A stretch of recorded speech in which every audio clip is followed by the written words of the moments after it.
पिथौरागढ़ में पोस्टिंग हुई मेरी, तो उस समय गंगोली हाट गए, उस समय कुमाऊँ देखा, तो पता लगा कि ये जो पूरा परिप्रेक्ष्य है पहाड़ों का, इसमें सब कुछ है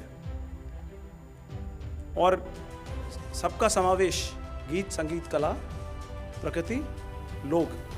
सैनिक हमारी प्रवृत्ति है, सैनिक हमारा पैशन है। सोल्जरिंग, चाहे गब्बर सिंह नेगी हों, चाहे माधो सिंह भंडारी, और चाहे जनरल बिपिन रावत या हमारे दूसरे CDS जनरल अनिल चौहान या कीर्ति चक्र, शौर्य चक्र विजेता कर्नल कोठियाल, हमारे यहाँ फौज कण कण में बसती है, हमारे खून में बसती है। जय हिंद दोस्तों, मेरे चैनल डिफेंस डिस्कशन में आप सभी का स्वागत है। आई होप आप सभी ठीक होंगे। आपने जिन्हें अभी अभी सुना, ये lieutenant general Vikas Lakhera sir, DG Assam rifle.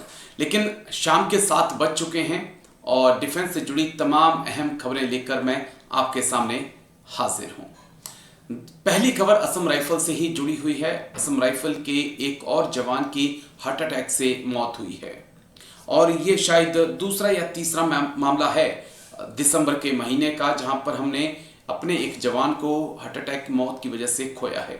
और अगर मैं इंडियन आर्मी के मामलों को जोड़ लूं तो 6 से 7 मामले हो जाते हैं जहां पर हार्ट अटैक से इंडियन आर्मी, असम राइफल के जवान और GCU की मौत हुई है। ये मामला बेहद चौंकाने वाला है। दरअसल ये जो पूरी खबर है, ये रघुनाथपुर थाना क्षेत्र के संठी निवासी और असम राइफल के जवान अच्छे लाल बैठा का जो पार्थिव शरीर है, शुक्रवार को उनके घर पहुंचते ही परिजनों में कोहराम मच गया था। मिली जानकारी के अनुसार अच्छे लाल बैठा की मौत ड्यूटी पीरियड में हार्ट अटैक की वजह से हुई। असम राइफल की ओर से आए जवानों और ग्रामीणों ने उन्हें भावभीनी श्रद्धांजलि दी और पूरे सैन्य सम्मान के साथ अंतिम संस्कार उनका किया गया। लेकिन बड़ा सवाल यही है दोस्तों कि क्यों हमारे जवानों को हार्ट अटैक आ रहे हैं। सर्दी एक बड़ा कारण हो सकता है, लेकिन क्या खान पीन कोई बड़ा कारण नहीं हो सकता है? शायद इस पर गौर करने की जरूरत है। दोस्तों, जम्मू कश्मीर में बर्फबारी हो चुकी है, सर्दियां बहुत ज्यादा पड़ रही हैं, तापमान काफी ज्यादा गिर चुका है, लेकिन अगर कुछ नहीं गिरा है तो वो भारतीय सेना के जवानों के हौसले हैं। दरअसल ऐसी खबरें आई कि घाटी में 35 से 40 आतंकवादी मौजूद हैं और वो बड़ी घटना को अंजाम देना चाहते हैं। इसी बीच भारतीय सेना की तरफ से सर्दियों में भी एक स्पेशल ऑपरेशन लॉन्च कर दिया गया। कश्मीर में सर्दियों के सबसे कठोर ये 40 दिन होते हैं और इन 40 दिनों को चिला एक कलां भी कहा जाता है। लेकिन भारतीय सेना इस बार अपने ऑपरेशंस को बंद नहीं कर रही है, वो लगातार आतंकियों की तलाश कर रही है। सोनमर्ग, गुलबर्ग, नीलग्रात, गुरेज घाटी, तुलैल, बांदीपुरा जैसे इलाकों में भारी बर्फबारी हुई है। लेकिन उसके बाद ये जो तस्वीरें आप देख रहे हैं, ये तस्वीरें भारतीय सेना के जवानों की हैं, जहां पर भारतीय सेना के जवान जो हैं लगातार गश्त कर रहे हैं, क्योंकि ऐसी कुछ खबरें आई थी कि कुछ मिलिटेंट्स जो हैं वो घाटी में छिपे हुए हैं और उनका काम जो है वो तमाम करना है। सूत्रों के मुताबिक ऑपरेशन लगातार जारी है और आतंकी पहाड़ी इलाकों में छुपे हुए हैं और इन दुर्गम इलाकों में आतंकियों की तलाश के लिए राष्ट्रीय राइफल, असम राइफल की यूनिट जो है वो लगातार ड्रोन, पेट्रोलिंग, थर्मल इमेजिंग जैसे आधुनिक उपकरणों से लैस होकर उनकी तलाश कर रही हैं। आतंकवादी गतिविधियों पर भी नजर बनी हुई है।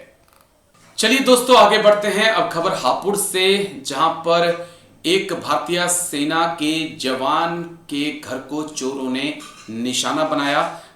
घर का ताला तोड़कर हजारों की नकदी और सोना चांदी लेकर वो फरार हो गए। थाना हापुड़ की भोपाल कॉलोनी में चोरों ने एक बंद मकान को, जो कि एक फौजी का मकान था, उसका ताला तोड़ा और वहां पर चोरी की घटना को अंजाम।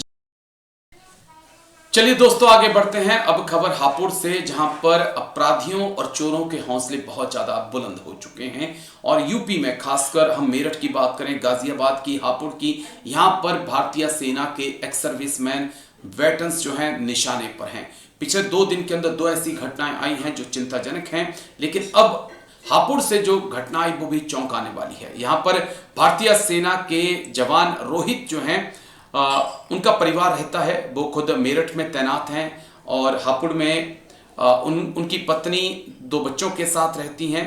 और लेकिन उनकी पत्नी 2 बच्चों के साथ मायके चली गई, घर में ताला लगा हुआ था और मौके का फायदा उठाकर चोरों ने ताला तोड़ा, अंदर घुस गए, अलमारी को खंगाला, कपड़े बिखेरे, जो नकदी मिली वो ली और सोने चांदी के जो आभूषण थे उनको भी लिया और फिर वहां से गायब हो गए।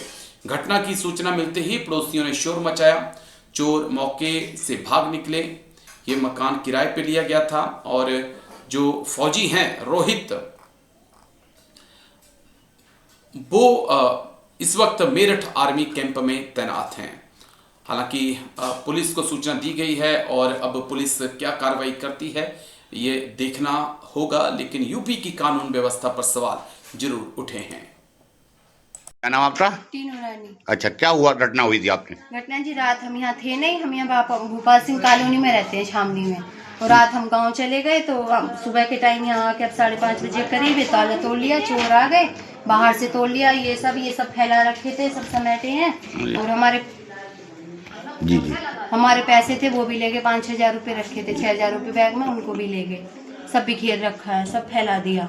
कोई चीज भी तो नहीं चोरी हुई? नहीं, चीज भी तो चोरी नहीं हुई, पर पैसे थे, पैसे ले गए जी। कितने? 5-6 हजार रुपये थे, 5-6 हजार रुपये याद नहीं है ठीक से, उनको ले गए जी। कैसे पता चली? पता सामने वाले थे, उन्होंने कैमरे में देखा, वो बाहर आए, वो कहने लगे पता नहीं ताला कैसे टूट रहा। उन्होंने फोन किया, हम तो जब आए गांव से अभी, फिर पुलिस को बताई, पुलिस भी आई थी मौके पर, वो भी कंप्लेन करी है, वो भी देख के वीडियो बना के लेके गए थे, अभी गए हैं वो भी जी। अब एक और खबर, वो भी बुरी ही खबर है। दरअसल आगरा के एक भारतीय नौसेना के जवान 28 वर्षीय अभिषेक कुमार पुत्र लाखन सिंह की शुक्रवार को मुंबई में मौत हो गई। अभिषेक कुमार अप्रैल 2020 में भारतीय नौसेना में भर्ती हुए थे। वह मुंबई के कोलाबा में भारतीय नौसेना में लॉन्ग वन के पद पर तैनात थे। शनिवार शाम 3 बजे अभिषेक कुमार के पार्थिव शरीर को तिरंगे में लपेटकर कंपनी के जवान गांव में स्थित आवास पे पहुंचे। सैन्य वाहन और पार्थिव शरीर उतारते ही अंतिम दर्शन के लिए हजारों लोगों की भीड़ उमड़ पड़ी। जवान की एक झलक पाने के लिए क्षेत्रीय लोगों के साथ सैकड़ों महिलाएं भी आईं। शाम 6 बजे सैन्य सम्मान के साथ उनका अंतिम संस्कार किया गया। चिंता इस बात की है कि अभिषेक कुमार की शादी बीते 1 नवंबर को थाना कागारोल क्षेत्र में हुई थी और अभी 2 महीने ही उनकी शादी को हुए थे और उनकी मौत हो गई। पत्नी जो उनकी हैं, उनका रो रो कर बुरा हाल है।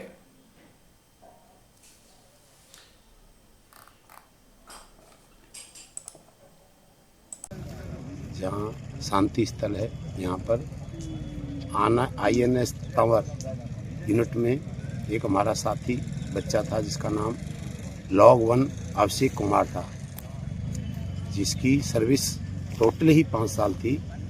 17 नवंबर को उसकी शादी हुई है।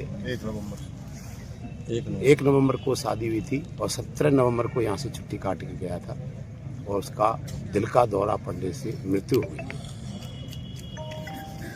आज आप पहुँचे हैं, किन किन के द्वारा आज सलामी दी गई है, क्या रहा है? यहाँ पर उनकी यूनिट के INS टावर के कुछ अफसर, JCOs और सिपाही थे। स्टेशन हेडक्वार्टर की सोल्जर बोर्ड की टीम थी और 7 पैरा की टीम आई हुई थी। उसके अलावा भूतपूर्व सैनिक समिति संगठन के सभी सदस्य यहाँ पर इकट्ठे हुए हैं इस दुख घड़ी में। उनके जीवन को तो वापस नहीं ला सकते, लेकिन उनके दुख को बांट सकते हैं और आगे कोई डॉक्यूमेंट क्रिया में कोई कमी आएगी तो हम उनकी पूरी मदद करेंगे।